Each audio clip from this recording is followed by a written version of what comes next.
கட்டு சபரிமலைக்கு கல்லும் முள்ளும் காலுக்கு மெத்தை சுவாமியே ஐயப்போ ஐயப்போ சுவாமியே.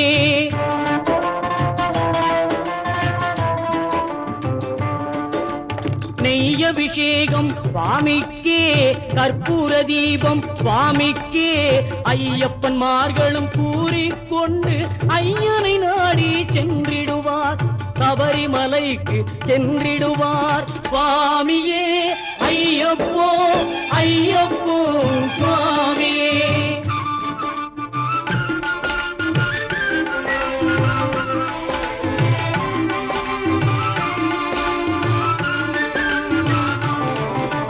கார்த்திகை மாதம் மாலை அணிந்து நேர்த்தியாகவே விரதமிருந்து